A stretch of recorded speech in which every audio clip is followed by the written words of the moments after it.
What's going on, everybody? Welcome back to the Team Netcode channel here. This is Sprint Car Nights. We are back live once again. We had a little off week recapping the Nationals last week.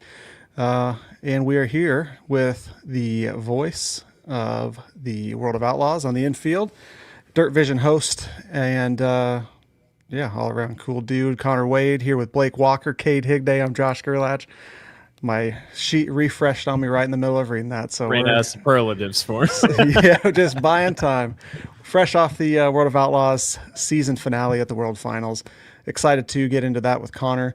Make sure if you're watching this on YouTube, Facebook, or X, Twitter, you hit like, hit subscribe, share it. That is the best thing you can do to help make sure this gets out to as many people as possible.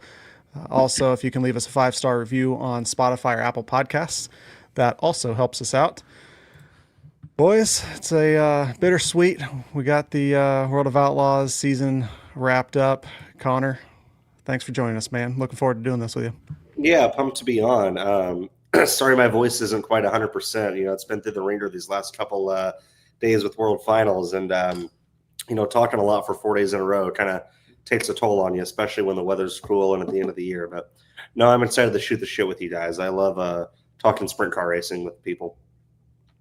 That's what we love to do as well. So we do have some news. We actually had some late breaking news a little bit before we jumped on here. We'll start with that. Vermeer Racing and Kerry Madsen are teaming up for a full-time slate. They haven't announced if they're going to go World of Outlaws or High Limit yet, but that news was broken by Jeremy Elliott at sprintcarunlimited.com. They brought on Ty Wolfgang as the crew chief of that Vermeer 55 for 2026. What do we feel about that? I think it's going to be a good pairing. I really like it. I think it really works out for Kerry. I think this is just a big step in the right direction. And Kerry proved a couple really good runs in the 15 there for Tony Stewart at the end of the season here. And obviously we've seen what he can do at Knoxville. I mean, it's been unbelievable so far and, had really good runs. Amazing that he didn't win a race, but came close, obviously really strong up at Jackson. So I think it's a great pairing. We've seen what Ty can do with Brad Sweet and whatnot, and Ty's just kind of jumped around. He helped Tanner Holmes a little bit there. I think it's a really great pairing. I think Kerry held himself up well on the tour here as of late in the last couple of weeks, and I think it's good. Again, we don't officially know where he's going, but wherever he goes, he's going to be great. Awesome spot. Connor, you've seen him a lot here at the end of the season. What have you seen out of Kerry? I know it's a different team, different car, but he's jumping back into, a car that he's pretty familiar with. What do you expect to see out of Kerry next year if he's with High Limit or with the Outlaws? I would expect him to be with the Outlaws, just kind of my educated guess in terms of where he'll be. I think Kerry's proven like the last 2 years that like he's still got it. He's not washed. He can still win races. He needs some luck on his side, honestly. Like he's had horrible luck. I mean, his luck the last 2 years has probably been as bad as anybody in sprint car racing. Like I can think of probably 5 or 6 races at least that he should have won the last couple of years that just had some stupid shit go against him. So I really think he can still win outlaw races or high limit races, whatever. It wouldn't surprise me if he goes out and wins 3 or 4 races next year with us or, whatever he ends up doing. But, and then, Ty in the 55, like I thought Schoenberg looked better in that car whenever Ty came on at the end of the year. They found some consistency. There were nights when they had speed. And I think Tony Vermeer, really has a vision of being Vermeer Motorsports being a team that can contend to win national races. He doesn't want to just go out there and, be a 12th place in points team and, barely make a whole tour. He wants to be a team that goes out there and competes with, the 2s, the 83s, the 17s, the 1Ss, guys like that. And that's his vision. And he believes that Kerry Madsen can help get him there and Ty Wolfgang too. So I actually really like it, candidly. I think they'll win races next year. I really do. Yeah, and we've seen that, that pairing be really fast over the last couple of years. So like I said before, getting back into a familiar situation is going to be good for him. And I am right there with you. I see him popping off some wins next year, whichever, series they end up going in. We also had some big news at World Finals. You guys picked up another full timer in 2026. The Shark Racing 1A is going to be jumping back on the road, National Tour Series, with the World of Outlaws. Ashton Torgerson is staying in that seat, which I think is the move. He has shown a lot of growth, I would say, ever since he jumped into that 1A. And I also think that that's a pairing that is going to compete for wins next year. Yeah, I think at some point they will. Ashton, the thing about him, like every level that he's raced at, he's been a winner. This guy would go and win 20 or 30 micro races a year in California, would come to the Midwest and run micros. That's when I started covering him, probably 2020 or so, maybe a little after. And he'd win races. He gets into midgets, won a couple extreme shows, and then got into the 1A and won almost immediately. So he's just always been a winner. I think it takes him a little bit of time just because he is still pretty new, to 410 wing sprint cars at this level. I thought he was really impressive in, his first full season doing that. Honestly, and this sounds crazy to say, but think of Eldora this year, who was, other than Rico probably, who was probably the most consistently fast car at Eldora. It's probably the 1A. And I mean, Yeah. Rico was good at Eldora. Reitzel was good at Eldora all year. But outside of those two, it's probably the 1A. They were really fast there in May, really fast there during Kings Royal Week. Knoxville at the Nationals, his first time out here, and he was really good, really fast here too. So I think that their big track program is really solid. I think a lot of teams jump into this and they're good at the smaller tracks, but then they struggle at the big tracks. I think the fact that they've already got a good big track program, I think they're way ahead of the game, and I think the other stuff will come. So I think it'd be a little bold to say that they're definitely going to win a race next year, but they're going to run top 5, they're going to run top 10, and eventually Torgerson has the talent to be a World of Outlaw winning driver, I do believe, at some point. As a driver, Cade, what has impressed you the most out of what you've seen from Ashton jumping into that car? And Connor said he was winning right out of the gate. Yeah, the win right out of the gate was definitely impressive, but the way that he kept kind of his momentum going after that was really impressive. And like you guys said, I don't know that he'll go out and rattle off a bunch of wins, but he'll definitely be in contention for some. I think the confidence with Shark Racing has to be there. Obviously, you already built it, so you know what you have going into 2026, and I think Logan's going to be right there with him. I mean, Logan, 4th in points this year, but it definitely feels like, is there more of a fire underneath that team? We don't really know. It was tough to watch Logan on the stage last night. I mean, you could tell that obviously the loss of Bobby is very tough as it is on that whole team, but I think that maybe helps them and maybe gives them a little bit more momentum, saying let's win. I mean, let's get to winning. Logan only won 2 races this year, Connor, I believe. So definitely a down year for Logan, but still in some ways statistically top 5s, top 10s, a little bit better. But I think as a team, I think we see a nice up. I think you talked about it. They have a really good big track program, and that's something that, Logan has strived on here as of late. But I think it's a great pairing all across, and I'm glad that he's now on the tour fully to just keep it rolling. I'm interested to see what the 1S does crew chief wise, because honestly, the last 3 years have, in my opinion, been down years for them. Yeah.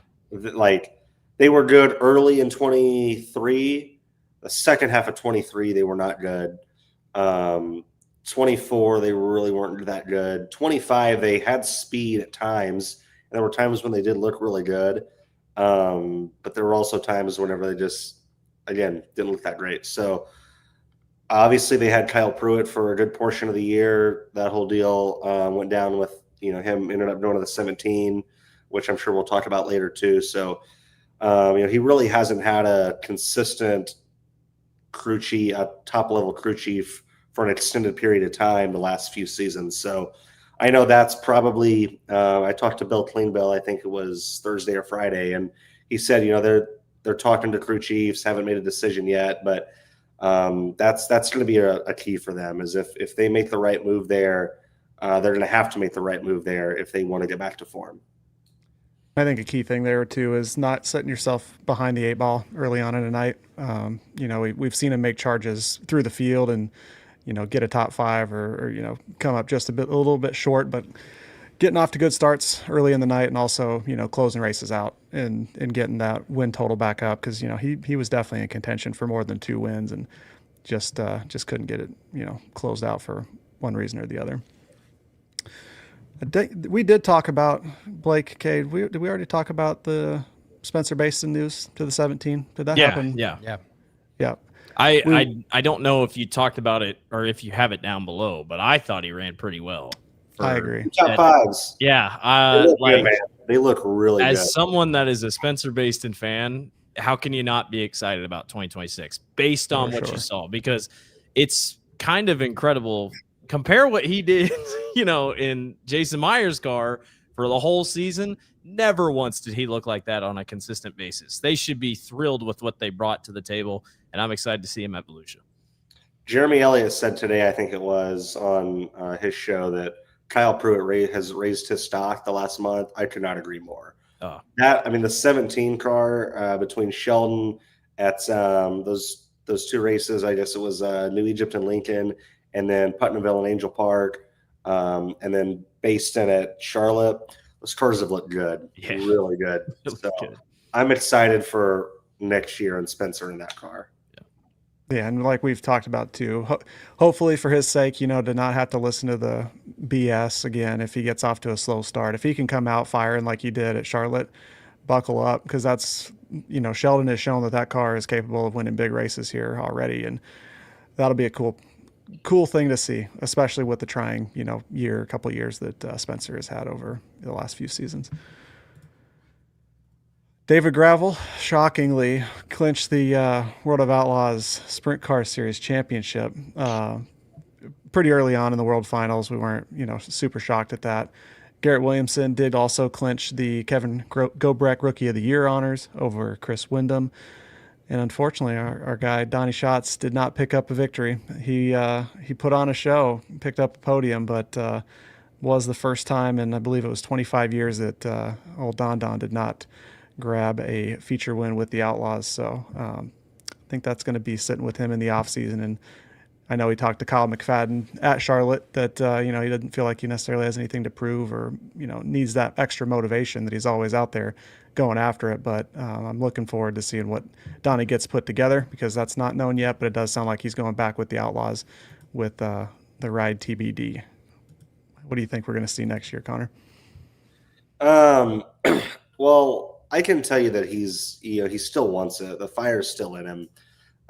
He's just as competitive as ever. And I think my interview with him Friday night showed that a lot whenever, he said, hey, I don't substitute anything for wins. This doesn't feel like a win. Yeah, it was a great run. And yeah, we needed a good run, but nothing compares to winning a race. So, it's still there. It's still in him. I talked to him a decent amount, and still very much there. They've got to put some things together. I don't know that, he necessarily is going to be with a team that exists right now. I think that if, whatever ends up happening, it's probably going to be a team that's put together for him. Whether it's by a team that already exists, whether it's by a new car owner, the JBI group, Sam Elliker, and Donnie are really good friends. And, Sam stepped in to help with the sides thing at the end of this year. I don't know if Sam would start a team. I don't know what would happen, but I feel like there's going to be a team that started. And if that's the case, even if it's already underway, it's kind of late, last minute notice to build a 410 sprint car team for the Outlaw Tour. So, I already am hearing of teams that have been around for a long time that are having problems getting motors ordered for next year, getting haulers ordered for next year and stuff like that, getting cars ordered for next year. So early in the season, I don't know what we're going to see out of Donnie. I feel like wherever he ends up, it could be trying to thrash to get something thrown together. But I do think by middle to end of next year, again, as long as he finds himself in the right situation with the right crew chief, he has the potential to get back to winning races. So again, I don't really know where he's going to end up, what it's going to look like, but we'll just have to wait and see. I think that, like I said, if there's a team owner out there or a new team owner out there or whatever that's trying to put a deal together for Donnie, they might have a hard time building a team to be ready in February in this short of a time. So we'll have to wait and see what happens. But Donnie's not done. He's not won his last Outlaw race. He's not had his last, say. He'll get back there eventually. It's just not exactly sure when that's going to be. You laughing at the comment there, Blake? I kind of. I was just. I know we've kind of touched on it. I'd be curious to hear your thoughts, Connor, because there's been a lot of things in flux with him and the team around him when he was at Tony Stewart and everything. And obviously after they parted ways, it was a lot of chaos. Jumping in different cars. I feel like we can go through what we've talked about too, boys, but I feel like just getting some, stability again around Donnie and maybe just letting him focus on the racing is what that guy needs. And from, reporting around the whole Tony Stewart situation, it sounds like that wasn't going the best over the last few years. And I feel like that if he can just kind of get a fresh start, the Ford tires, et cetera, we've heard all of that about, what's been causing Donnie's struggles. I guess what do you think? What's your take on that whole narrative? Yeah, I think that he definitely needs stability. He needs consistency. The whole TSR thing, kind of just turned into a disaster there at the end. They weren't good. They weren't getting any better. Donnie probably feels like Todd Devenich wasn't the right crew chief for him. Todd, who might be a good crew chief, probably just feels like Donnie wasn't the right driver for him. I think towards the end of the year, I know Kerry had a couple of good runs in that car, but I don't think Kerry ever looked that great in it. Like, he had a couple nights where he was okay, but they never were really good. So yeah, I don't know, honestly. I wish I had all the answers. If I had the answer, I would tell Donnie exactly what it is, and he would listen to me, and everything would just magically get fixed. But I think you look at the end of the year, there was only one night in the big game deal that kind of went sideways. The Lundster car, their program has never really been quite up to running with the Outlaws. At least continuing to win races with the Outlaws.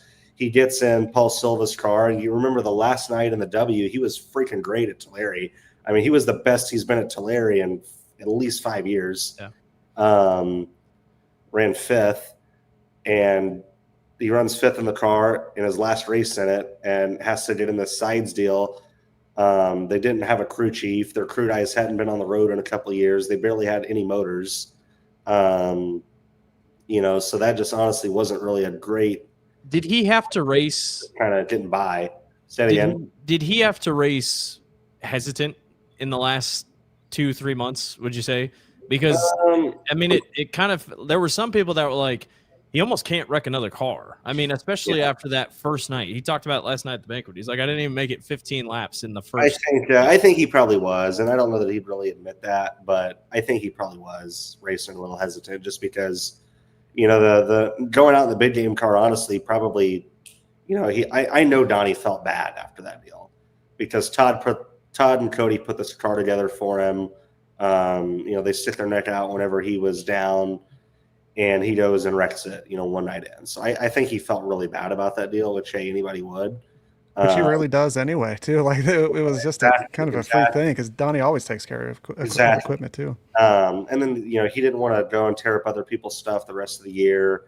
All of those situations, honestly, if he would have jumped one or two of the Lundster cars, if he would have jumped one or two of the Silva cars, if he would have jumped one or two of the JVI cars, probably would have ended that situation. So I think he probably was racing a little cautious, but he just needs consistency. He needs to be in the same car with a crew chief that he likes and wants to work with for a whole year. And I think that's what it takes to get Donnie back to form. Couldn't agree more. I think that we missed anything. Nothing else. I think we got it all down in the notes. Got no here. race until December. I'm kind of sad. But. God, don't talk Baps. about Don't forget about Baps on Saturday. Okay, we still get Baps. Okay. Still get Baps. It's not complete sadness yet. Sorry, my mind was. I'm already on gateway mode for December. I'm like full focus. Make sure you All tune in right. apps to see if the 19M or the 39M wins. It'll be one of them. Yeah, That'd be a fun battle. Hopefully, we'll see. Well, with the news out of the way, let's turn the tables a little bit on you, Connor. I want to share a little bit about you with our audience here. So, you've obviously been very present. Anybody that's been watching the Outlaws here the last couple seasons, you were with Flo at the Chili Bowl for quite a bit as well. Just tell us a little bit about your upbringing with dirt racing, sprint car racing, and I think I also read there's some family ties with the Outlaws as well. Yeah, so the family ties, my great-grandpa Chuck Amati was one of the original Outlaws that Ted Johnson put together back in 78. And he raced all around the Midwest, the South, and won a bunch of races and ended up in the Hall of Fame. He got my dad into the sport. My dad got me into it. So, hey, I grew up going to the racetrack just like everybody else every week. That's all I ever wanted to do as a kid. So, then I started announcing at my local micro track when I was 11. I don't know why they gave an 11-year-old a microphone, but hey, I wasn't gonna argue with them. So I did that for 5 years, just announced their weekly. Did some stuff at Power Eye for a little bit, and didn't just do announcing. I've always kind of been a guy to stick my neck out a little bit and try something out of my comfort zone. I've done a little bit of PR and social media, a little bit of writing, nothing too crazy, but so camera operation, production kind of when it comes to broadcasting. So yeah, I've just always tried to be a guy that could do anything in racing, and I think that goes back to being around my dad's team, that I was around growing up and trying to be as involved as I could and help out as much as I could there, just as a kid. So went to MAF TV and did Lucas Oil late models for a year. Had been hooked up with Flo at that time for a little bit, doing Chili Bowl, and then got into DIRTVision as a contractor in 23. And then Rodman took the high limit job in 24, so that opened up the Outlaw deal for me. And I just wrapped up year 2 of that this week. Talk about 2 years in. Up and down on the road. People talk about it for the driver's perspective, but for media members' perspective, we talked to Brian Walker a couple of weeks ago, and I mean, it's a lot. I mean, you're up and down, you're away from home. What have you learned in the 2 years? What did you learn last year that you applied to this year? Are there anything that you do, that your routines that you stay up with to make sure you're always up and going? And I know you're a big prepper as always, and that's always important for us in the media side, but what is up and down on the road look like now for you 2 years in? It's honestly, fairly simple. World Racing Group is good about getting us home as much as possible. So pretty much a standard week for me is I fly out, for races on Thursdays. It's a standard Outlaw weekend, just Thursday and Friday, and we have some midweek stuff mixed in here and there. But a standard week is pretty much, and when I say I mean March, April, September, October I fly out Thursdays, we race Friday, Saturday, I fly back in Sunday, and I'm home Sunday night through Thursday morning. So that's really not bad at all. Like, I'm home, I can, do whatever. And that's, a pretty consistent lifestyle. May, June, July, and parts of August are where it gets a little tricky. We have some more midweek shows, some longer trips. So I do stay out on the road a little bit more, those months of the year. So, I don't know if I have any really routines. I think you can't be afraid to, know when you need rest, know when you need to take a day to just lay in bed or lay on the couch and do nothing, and, rest your body, rest your mind. It's okay to take those days every now and then.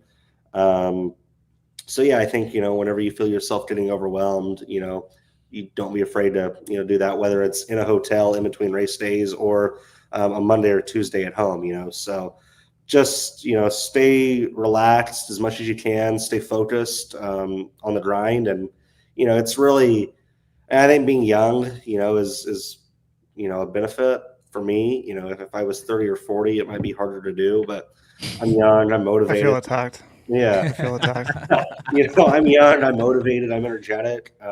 So it's really not. I mean, yeah, it's hard at times, but like it's really not. I try to not say this arrogantly, but it's not anything too crazy. At least for me, obviously, like I have no room to talk for like truck drivers and crew guys that are on the road literally every single day. Like I've got it made compared to them. So I'm really thankful that I get to do it the way that I do it, and yeah, it's fairly easy at times, and it's enjoyable too. You touched on trying to find time to rest. I want to talk about an event that you probably don't have much time to do that. Kind of talk about like your prep work that goes into the Chili Bowl and how much sleep you actually get during that. Oh man, so I worked the Chili Bowl from 21 to 24. Didn't do it this past year for Flow. DIRTVision did some coverage around it, but honestly, so it's not just the Chili Bowl. So I did the Tulsa Shootout too. Chili Bowl's a breeze compared to the Shootout, man. Yeah, it's 2 weeks of hell. So what I did the first 3 years, so I mean, I would start my notes for the Tulsa Shootout the day after Thanksgiving. So a shootout usually starts the day after Christmas or 2 days, maybe 3 days after Christmas. I would start my notes database after Thanksgiving. That's when I would start prepping for it. And then it's, drive to Tulsa, spend a whole week there, get into the building at 8 a.m. and being there till 11, breathing in fumes all day, barely sleeping, getting up early to do it again the next day for a week. And then drive back to Illinois, which is where I lived at the time, spend a week doing notes on Chili Bowl, drive back to Tulsa, where it was a little easier because I could not show up at the building until 1 or 2 o'clock in the afternoon, if I wanted to. So I had more time to sleep in, more time to, go eat lunch or whatever during the day. But yeah, man, that 3 weeks in Tulsa is a grind. Like that shaped me as a broadcaster, shaped me as a person. I think made me appreciate, what it takes to work in this industry and how tough it can be at times. It's not for the faint of heart, I will definitely say. So talking a little bit about prep work there and moving into your role last year with the World of Outlaws, how much of that you were able, to kind of hone your craft for the event like the Tulsa Shootout or the Chili Bowl, were you able to move into the World of Outlaws? Like what have you had to change? Because we've seen Johnny sometimes will share a little bit of a peek behind the curtain and show his, like you said, databases of all of his notes and stuff. And that always has interested me, like what kind of work goes into, because you see yourself, you always have the iPad and stuff too. So I know you're not just rattling stuff off the top of your head, but it takes a lot of work to get all that stuff, put together for a season. Dude, honestly, it's easier at the sprint car level because there's way more information and way more stats out there and way more stuff happening. So like when I was covering midgets and micros and stuff like that, like, man, sometimes it's hard to like find information and find stats and find relevant stories for that stuff. So just because like I would go and announce a big micro race at like, let's say Sweet Springs or something. And it's like, okay, you're doing notes on some local guy that's been racing there for however many years, and you want to say he's got X amount of career wins, where you can't find that because he's been racing there for 10 years, but stats have only been kept the last 3, or something like that. So like in sprint car racing, like I feel like, I mean, it's not perfect, but it's, history is pretty well recorded. So, stats and information are easy to find. There's so many stories in sprint car racing. I think the only thing I had to change is like just step up and, be, I guess, better, be more well-rounded as a reporter. I think, the job I'm doing, I'm expected to know a little bit about everything. Obviously I'm not an expert on any of it, but know a little something about track prep, know a little something about cars, know a little something about what crew chiefs are doing, know a little something about tires, know a little bit about motors, know a little bit about wings and dirty air, weather. I talked about that a lot at Charlotte, and have really been trying to learn more about how weather and air affects what they're doing with motors and stuff like that. So I think that's honestly the biggest thing I've had to change, or not necessarily change, but grow in, is just be more well-rounded, be able to cover things flexibly and quickly. Yeah, I feel like that's honestly areas I've had to grow in all around the last couple of years. you and Hannah host Pitbull, fun show on DIRTVision. You've obviously had Danny Dietrich, Nick Hoffman. You've had a lot of fun guys on this year. What's that like? That's got to be pretty fun. You know, kind of a midweek thing. It's very informational. It's awesome to watch from our perspective. What's that been like? Yeah, it's fun. You know, Nick and Hannah and Danny are three good friends and great personalities, and you know, we all have our opinions. And you know, the idea of that show, and like we've done the best we could, and I think we're going to continue to get this way with it. And we still honestly fall into the trap. It's so easy to you know, just make it a recap show and recap, you know, races that have happened, especially in the summer when there's a lot going on. But you know, my goal for it, and I think what DIRTVision's goal ultimately for it is, we don't want it to be a show where we just go on there and recap races. We want to talk about major storylines and, you know, provide analysis on them, have different opinions, to where we're not just saying, hey, you know, David Gravel won at Williams Grove this week, and you know, hey, tell us what you thought about this race. Like, let's actually like break down real, like, controversial, I guess you could say, stories with it. And I think there's value to viewers in that, and not just watching a recap for a race that they already know what happened. So, you know, that's something that we've tried to go more in that direction, and we're not exactly where we want to be there yet, but I think we're going to get there probably next year for sure, just in how we do it. So, but it's fun to do. I like, you know, what we need more of in sprint car racing is we need more, trying to think of the right term to use, free ranging media, I guess you could say. We need media in this industry to cover things candidly and openly, and not through, you know, not through the blindfold of a company, or, you know, a soft, you know, style of journalism. You know, for example, like, it's nothing for, you know, think of some NFL reporter, an NFL beat reporter, somebody on NFL Network or ESPN, and say, hey, this quarterback needs to be benched and fired, or, you know, benched, this coach needs to be fired, this player needs to be cut, whatever. It's just normal. But like, if I got on here right now and said, I'm just thinking, Be careful. hypothetically, if I said, and this is not the case, and everybody knows, I don't think Somebody cut this right when he said, but like, what if I said Ashton Torgerson sucks, he should not be allowed, or he should not be on a national tour, and Jacob Allen should fire him? People would people would go crazy on me. Yeah. Like, I would have every mom and grandma and that deal, you know, coming at me for being toxic and this and this. Like, we have a problem, like, with people in this industry, you know, like, they get their feelings hurt easily. So like, you can't really do that in this industry of, you know, in journalism, because, you know, people just go off on you. So we need things to be covered candidly, and that's what we want to get to with Pitbull. And I think that's something that we strive to do also here, just have conversations that are real and not, you know, manufactured and stuff like that. And Cade sucks, I'll say it. I mean, that's how it is. I mean, Hey, I'd have to agree. we had some tough conversations earlier this year until you finally, you know, got your shit together at the last Pulled week. one out of my ass. Well, we're getting there. Like, you know, the whole the Stenhouse interview that we did, you know, and breaking down, you know, what happened. Hey, Ricky, why did you fire Kyle Ripper? Like, what happened? You know, I think that there's value in being candid and authentic about things. And, you know, nothing pisses me off more than whenever people are like, oh, we shouldn't talk about this, or we shouldn't talk about that. You know, like, just, you know, cover things candidly. That's what we people need. want to know. Exactly. You know? Yeah. People want to know.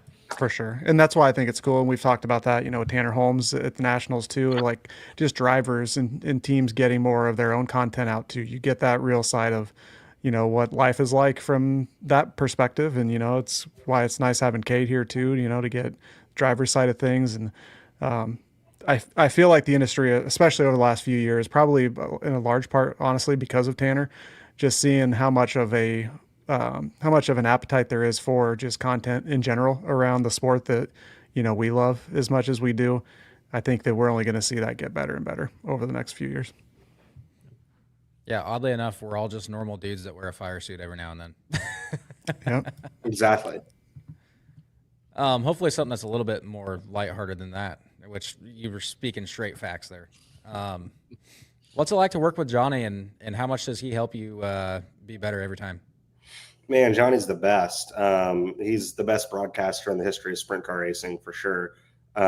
He's just a pro. He's a pro's pro. It's what I've admired about him since I was a kid. And that's, what made me honestly want to be a broadcaster in this industry was just his professionalism, the way he set the standard, the way he, I think the Outlaws have just always had this, I don't know the right word, this aura, this feeling that they're the top of this, of dirt racing. They set the bar. And I think a lot of that is because of, what Johnny and Johnny's style has done. He made you feel like you were watching a huge race whenever you were watching an outlaw race. And he made you feel like you were a part of the most professional series in the industry. And that's just something I've always admired about Johnny. That's, something that I try to, emulate in my work as well. So yeah, Johnny's a great friend.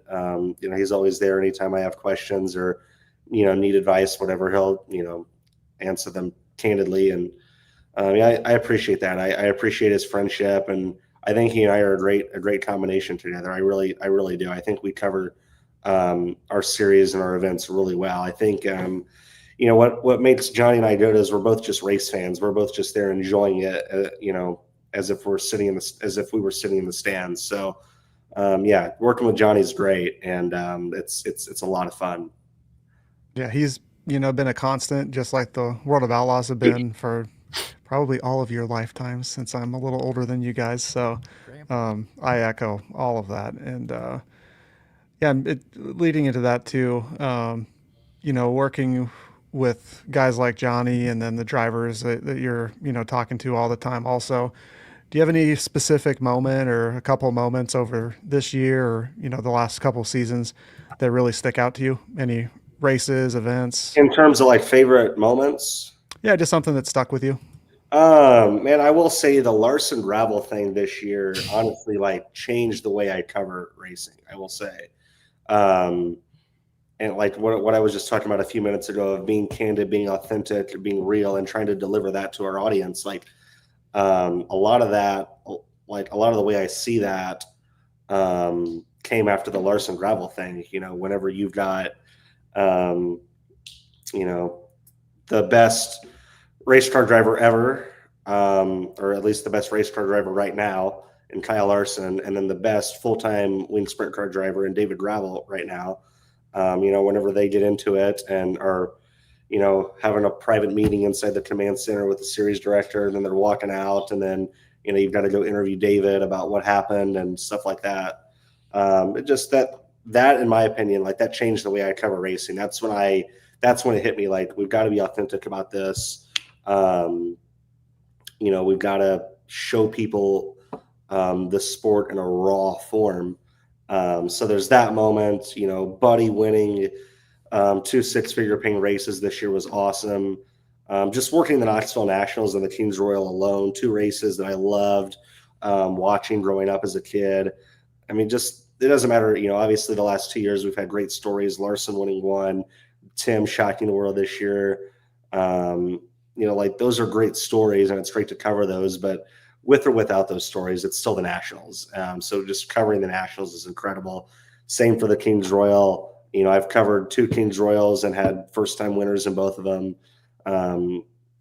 So covering Larson and Bell this year at Volusia was really cool. I grew up watching Larson and Bell race, midgets against each other. And that was kind of a full circle moment for me, because I remember as a kid sitting in the grandstands at Chili Bowl and watching them battle it out multiple times. That year they wrecked each other, come to the checkered. And then like now I'm covering them racing sprint cars against each other at Volusia. Bell in the 69K of all cars, like who would have ever thought? And I'm covering them both win races. Like that was kind of a full circle moment for me. So a lot of great moments from the last 2 years, and I'm sure there's a lot more on the way. Where do you see yourself in 10 years? Do you want to stay on the pit reporting side? Do you want to get in the booth and never do some announcing get back to announcing, or what do you kind of want to be up to? It's a good question, man. I don't know. I don't see myself as a booth guy long term. I know I've said this before, but like when I took the Outlaw job, like immediately there's people that were like, "Oh, well, you're gonna get groomed to be Johnny's replacement," and like I don't really see that being me. And I mean, I guess you never know for sure. Like, I guess I never know for sure if I'll do that until the moment comes. Um, but like, I don't know. I'm not a booth guy. I really enjoy pit reporting. I kind of feel like that's where I fit in. You get more creative with, the stories you cover. You're down in the middle of stuff and you're not just in the booth saying the same thing over and over again every night. So I don't see myself as a booth guy. I've thought a lot about, what I want to go do like NASCAR or IndyCar. And like, that just really doesn't like, I'd like to do a couple of races just because it's something different, but like, I would like want to do a couple races just to see what it's like and then like never do it again. Like I don't really have a fire to like go cover NASCAR or IndyCar for multiple years. So I don't know. I think the big thing for me, like I'm always a person that, wants to be growing and climbing. Like I think my biggest fear is plateauing and like, not growing, not accomplishing something new, something bigger over an extended period of time. So I think I still feel like there's a lot to accomplish at DIRTVision and at the Outlaws in terms of what we can make our product look like, where we can take our series. And I feel like as long as I always feel like there's something to build off of and ways to grow, that I'll be here with the Outlaws and with DIRTVision as either as a reporter or whatever the case may be. So maybe I transition and I go behind the scenes, or I'm a producer one day. We'll see. But yeah, I really like sprint car racing. I really love DIRTVision. I love the World of Outlaws. So I see myself, at least for the time being, being here quite a while.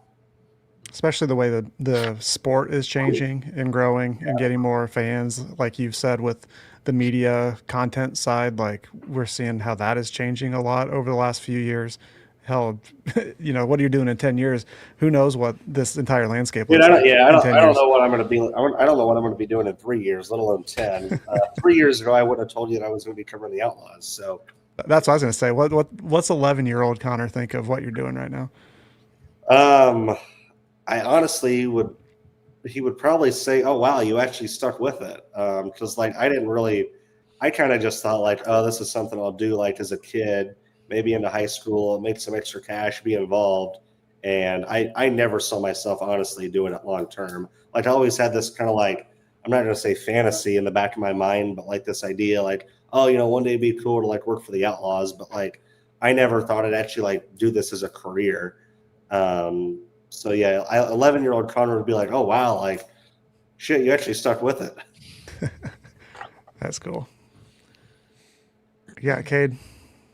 Being on the road with the Outlaws, you obviously get to meet a lot of different personalities, and a lot of them that are really flavorful don't race full time with the Outlaws. Who's your number one outsider that you'd like to see race full time with the Outlaws? Oh man, I honestly haven't really thought about this. You can give a top 3 if you like that. Shoot, yeah. You got to single out one guy and piss everybody else off. Yeah, so I'll take the low-hanging fruit with this one. And I'm not just saying this because he's my co-host on Pitbull, but I want to see Danny do it. I want to see him actually pull it off. And, Danny bitches about a lot of things that I think if he were full-time with the Outlaws, he would not bitch about.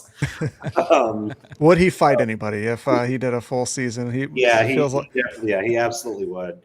I know that's just the easy answer for me to say because he's my co-host on Pitbull, but I think Danny would have a very unique perspective if he did the Outlaws full time. But I'd love to see like Justin Sanders is really good, and I'm hearing rumors. I think Sanders might actually go high limit next year. I'm not sure about that, but be a good pickup. Yeah, I mean, either national tour, I think would be awesome on one. I think there's a lot of talent in Pennsylvania. I think there's some guys there that are getting really good. I'm a huge Chase Dietz fan, really high on Chase. He's getting Um, better every week. yeah, Here yeah. this year, he got better. And I think he obviously won an outlaw race this year. I think he'll be a guy eventually. I'm not going to say he gets to like Anthony Macri level for sure, but I think he's going to be a guy that can consistently beat the Outlaws, beat High Limit, win those series, go to Central PA. So, Macri would be interesting. Macri, I think it tells you a lot about Macri whenever he can go to Beaver Dam and, run second, a track that's nothing like what he is used to. It's not a big track. It's not in PA. He goes to Tulare to run Trophy Cup, and last year won a race there. He'd be interesting to watch. So I don't know. I should have thought about that more, I guess. But I know I listed off a lot of guys, but Danny's the number one pick. Hey, we We were going roster, region by guys. region there. I was waiting for the, we got the West Coast. We got Yeah. That's awesome. Good stuff. Blake, you want to kick Yeah, us off? let's Let's talk- dive into the World Finals. Let's talk about World Finals. So on Wednesday, we had qualifying nights. Our fast qualifiers were Cy Lynch and Garrett Williamson. And then Cy Lynch turned it right back up again on Friday. And then David Gravel got it again on Friday, or got it in Group B on Friday. You had talked about it. Might have been off air or might have been on. I can't remember, Connor. But good speed out of Cy Lynch. And we talked about Garrett Williamson. That's just kind of vindication that those guys have been getting faster. Garrett was pretty good all year. Just never quite could get the win under his belt. He had one or two chances. But those two guys that should be excited and probably want a short winter so they can get right back out on the racetrack. Yeah, I think so. I was pretty impressed with Garrett all year. I thought they were, good. I think towards the end of the year, they were pretty consistent too. Qualified good. Seemed like they were making more dashes. They've got to clean up the DNFs a little bit, which, is going to happen to any rookie. You're going to go out there and junk a few cars, but, Tulare, I think he hit an infield tire, flipped. New Egypt, he tore up a car. So he tore up some stuff late in the year that he needs to clean up a little bit. But I think Garrett will probably win a race within the next year or two for sure, and maybe a couple of them. And then, Cy Lynch can qualify. Like, Cy's always been a pretty good qualifier. I think he's got now 4 or 5 career quick times with the Outlaws. So he can qualify. He just kind of needs to, put a whole night together, improve his race program a little bit, and he can be there too. So it was cool to see Cy go out and show speed in qualifying, and Garrett too. Garrett went out and ripped the top every lap in qualifying for both Thursday and Friday, and that was impressive to watch. Garrett's got a set of balls. When he shows up and he says, I'm going to put my balls on the table and I want to do something here. Garrett can be he can do some wild shit. So in a good way. So I hope we see more of that out of Garrett next year. Night number 1 on Thursday night. Tough time going for at least for the early portions. They had a first yellow there with Chris Wyndham, and then Giovanni Selzy, Zach Hampton, Cale Thomas, just a couple wrecks kind of to start the night out. Thursday night was the headliner was Corey Day, 21st to 3rd. Absolutely unbelievable. Obviously, we know the speed out of that car. The 3 wide move coming off of turn 4. I don't know how it. You talk about a man that has balls. I tell you right now, Corey Day, we've known for a while. Watching him in person, it's pretty insane. Obviously, we've seen him at Knoxville several times, and we just keep going back. It really sucks that we're losing him. He's obviously, it's now officially official. He's full-time in the Xfinity Series next year with Hendrick Motorsports in the 17. He will have off weekends. We assume he'll come back when he can, but that's a big loss, Connor. I mean, obviously he's a lot of fun to watch, and it's just tough that we won't get to see that anymore. Yeah. Obviously when Corey wins races, he's exciting to watch. He is good for the sport. I saw that track Thursday night, and I was like, oh, top's fast, top dominant. Corey Day is gonna, cushions right up by the wall. This is a Corey Day type place, and it was. So, I think Corey too, like has, I think later this year in the sprint car races he's ran, balanced it out a little bit and kind of figure out how to not be a win it or wear it type guy. And, you know, because earlier this year and even last year at times he could go win 8 races, but he was also crashing a lot. So Kill the car. yeah, I think he was getting better at that and still is. I thought he ran some pretty smart races towards the end of this year. And, you know, I think, I don't know if there's a lot of crossover between, you know, sprint cars and NASCAR for him, but like a NASCAR, he, you know, has kind of been the same way. Like he's tore up some equipment, just had some bad runs, but towards the end of like his pavement year too, he ran some really smart races, had a couple of solid Xfinity runs and stuff like that. So I feel like Corey is honestly like kind of just now, I'm not going to say getting into his prime because he's probably still too young to be in his prime, but I think he's really just now kind of honing his craft in a little bit. So I'm sure he'll be good in Xfinity. And if he's not, we'll just have to deal with him. Come on back. Yeah, exactly. So yeah, that's a tough loss for sure, but Corey's a lot of fun to watch and he deserves it. Yeah. Absolutely. Rico Abreu jumped out to the lead early. David Gravel kind of stalked him through lap traffic several times, but just could not quite get there. Rico leads every lap and picked up a win. David Gravel finished second, thus clinching the second straight World of Outlaws championship. And we saw that again on Friday. But, boy, when those two battle, it's just so fun. Obviously, it's not Kyle Larson, David Gravel, but when Larson's not there, Rico's the next best person. And you got two of the best crew chiefs in the sport. You got two of the best cars in the sport. It really was, you know, we were in for a treat that we saw, and it was fun watching them duel.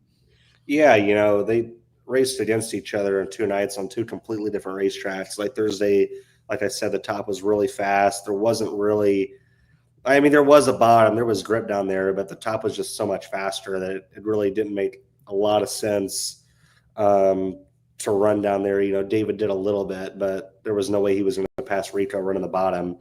And at the same time, like I didn't expect David that night to go out there and give it his all on the top and really race Rico too hard, take a chance at crashing and not locking up the championship that night. So I thought he drove a pretty smart race. Rico was obviously really precise on the top, and you know, he's been good at Charlotte the last couple of years, and it was cool to see him get a win there. I love when Rico wins. The crowd's always hyped. Like it's just a good atmosphere when he wins at the track. And then obviously Friday night, Rico had to drive really hard the whole race, like running second to Brent early on. Track was kind of abrasive on tires. His right rear was pretty much gone at the end of the race.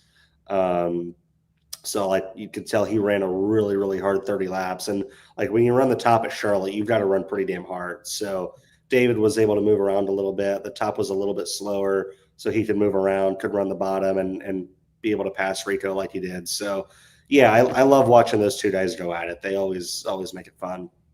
Yeah, you were talking about it there on Friday. Abreu, again, he took the lead late from Brent Marks. Brent Marks shredded a tire and could have been way worse, honestly, for how fast, obviously, they're going around Charlotte. But Rico got stuck behind Baylog and lap traffic and just couldn't get down to the bottom, and that allowed David Gravel to get by.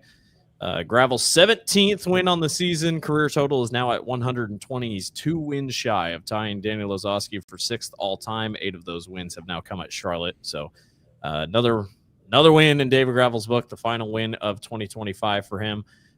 We talked about it earlier, but Donnie Schatz went from 10th to 3rd, making it his first podium since August. Carson Macedo went 25th to 8th to pick up Hard Charger. There were times in that race where, you know, Donnie was getting there, and I don't know about you, Connor. I don't know if he fully had the car to get there, but you just knew that he had the skill and the knowledge of Charlotte. If he wanted to make a run, he could have made a run. Yeah, he was moving, man. That was fun to watch. Vintage Donnie, towing it through the middle and around the bottom. Like that was fun to watch. And like I was really happy for him because he needed that after the tough year that he had. Yeah. Roll in the middle, like we've seen old Don do in the past. Yeah. It had thoughts that we were going to get one, but unfortunately, not quite. Didn't end very well for him on Saturday night either. That was a No, bummer. Yeah, that on was- Saturday night, we couldn't restart. It's been an issue a couple times this year. Couldn't start, but we also start. How many cars did we start on Saturday? 28? I honestly don't remember when we started Saturday, but there was one night we started 30 cars, and like It's a lot. I get like there's unlimited provisionals or whatever, but like that's ridiculous. There should never be 30 cars in a sprint car feature. I think we started 30 at Knoxville. I'm pretty sure. 28 is even too many. Like I get sometimes like for a standard show, there's you've got to hand out 2 series provisionals, you've got to hand out 2 track provisionals, but like honestly, like there should never be any more than 24. Yeah, it was just a weird stack up. Justin Peck took a ride on the first lap. He ended up being okay, and then they were stacking up on the second restart, and Donnie like awkwardly somehow flipped and landed on Kerry Madsen, and then Sheldon Hodenshill got involved. So that unfortunately ended Donnie's 2026 season. For Sheldon, kind of the same thing. Just one last good riddance. How about that wreck? Like, how about the 3 top stories in sprint car racing having their years end in one wreck? Like, that's freaking wild. Donnie, the TSR car, and Sheldon in the 17. Like, that's the 3 biggest silly season stories of the year. Yeah. And it all like in the last race of the year. Can't make it up. Can't scripted. David Gravel jumped out early. Looked like he was going to cruise, but a rare, just weird thing happened. He went to turn 1. The back end just kind of came out from underneath of him and backed it into the wall. That allowed Rico to challenge Buddy Kofoid, who had gotten up near the front, but Kofoid was able to hang on. 12 feature wins this year with the World of Outlaws. I mean, that's pretty good. You had talked about it. They're big money-paying races. He is going to finish the year as the highest paid driver in terms of his winnings in 2025. So, I mean, for Buddy Kofoid, obviously, we can maybe bring you on in the spring, but as of right now, will that points gap be closer next year? Yeah, I think it will for sure. David just starts out the year so damn good the last 2 years. So I think if Buddy can Volusia is such a weird place. It's so big and it's so fast and so tough, especially to start the year at. Like if Buddy can nail down Volusia, and I think get a little better since we have more points races at Knoxville next year. Get a little better at Knoxville and figure Volusia out. I think it's a lot closer. There were times, like honestly, the second half of the year, I thought the 83 competition time raced better than the 2. Yes, by far. I mean, honestly, not even close. Yeah. The West Coast, I thought, yeah, Buddy was very good. Yeah. So second half of the year, especially the last couple of months, I thought the 83 raced better in the features than the 2. The 2 just qualifies so damn good somehow. It's not even fair, honestly, like how good they qualify. How many did he finish with? Do you know off the top of your head? 23, I think. But like it's not even the 23 quick times, it's the average of 4th. Like, how do you like I think he'll go out last. He was in 1 B main all year. Like, how in the hell? Like his amount of dashes, like he missed like 8 dashes all year that he could have been in. And even when he draw 8th, 7th, 6th, he'd still just that wouldn't matter. Yeah, even when he was the last car out to qualify, he would still qualify. Still go top 5 or spun out in qualifying. Yeah.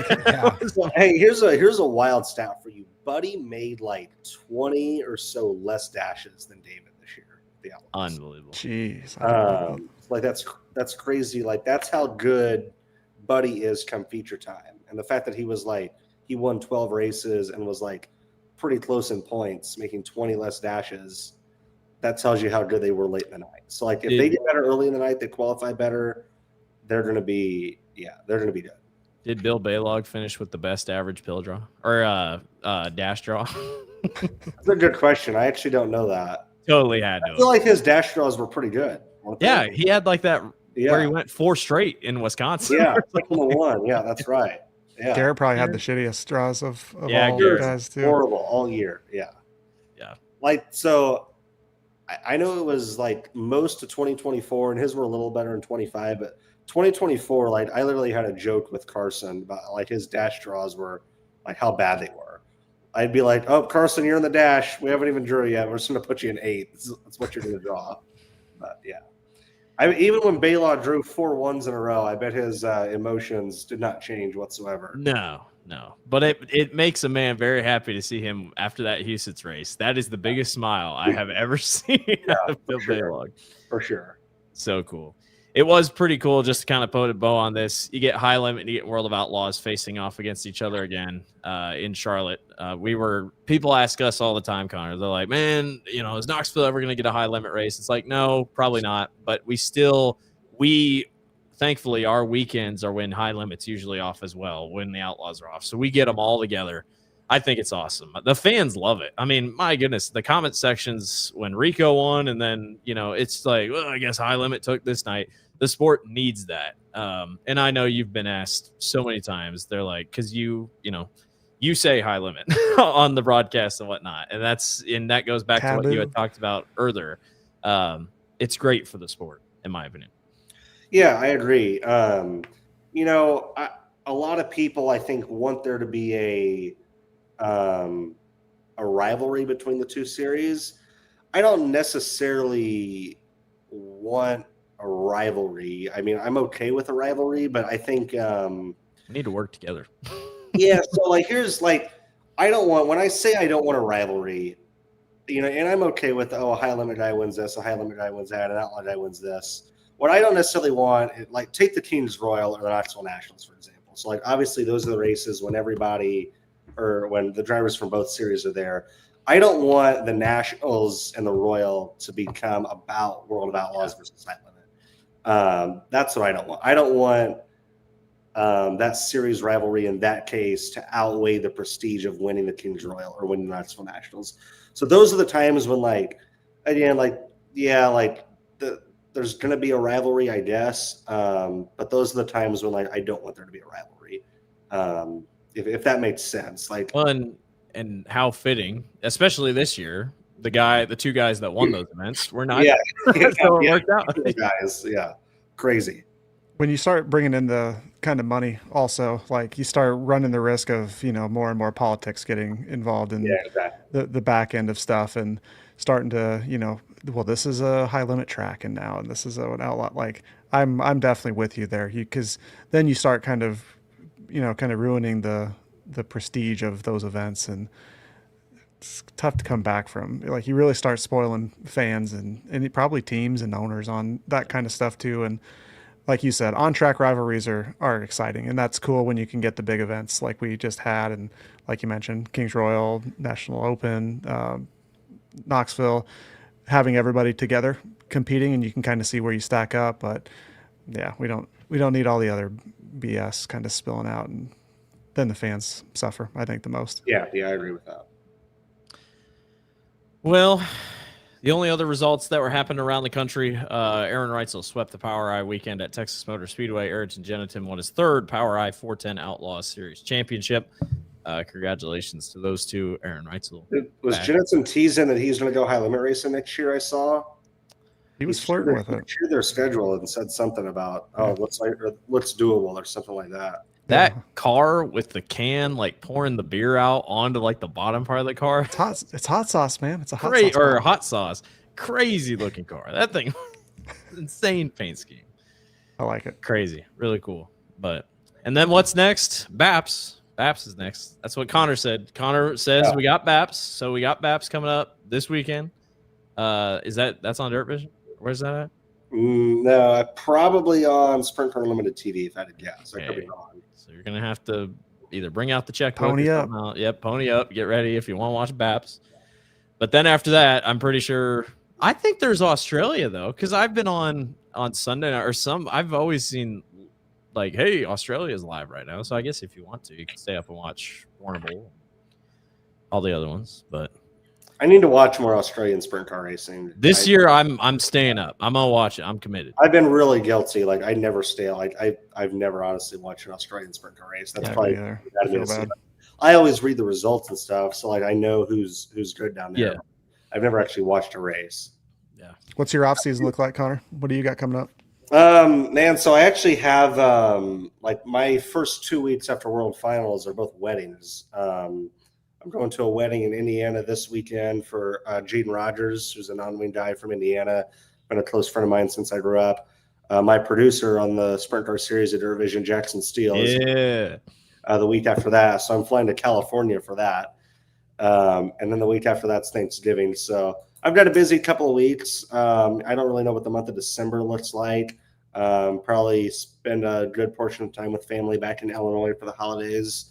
And January, I'll be involved in the Chili Bowl somehow. I don't know if that means I'll be in the building or maybe hosting pre-race coverage from the DIRTVision studio again. But I love the Chili Bowl, so I'll be involved in it somehow. Should know in the next couple of weeks what that looks like. So, yeah, man, I'm just going to honestly play it by ear, not have any set plans, and just relax and get geared up for another long 2026. Heck yeah. Well, we appreciate the time tonight. We'll let you get to watching your Packers. I don't know what that looks like right now, but yeah, I don't know if I'm going to be able to watch it actually, just because of this whole YouTube TV deal. But yeah, I can get on ESPN and look at the score every couple minutes, I guess. There you go. But no, hey, I enjoyed coming on. I appreciate what you guys do. Keep it up. Thanks, man. You're killing it out there. Keep it up. We'll be back next week. Right now, plans are to have Ian Madsen on Monday, so we'll be back 7 p.m. Central Time. Make sure you hit like, subscribe. Follow me. I'm at Josh_Gerlach on Twitter. Cade's at Cade Higday. Blake is at Blake_Walker8. Drop yours, Connor. I can't remember it off the top of my head. Wade 66. Connor with an E. Connor with an E. Wade 66. Like I said, otherwise, we'll see you guys next Monday. Take it easy.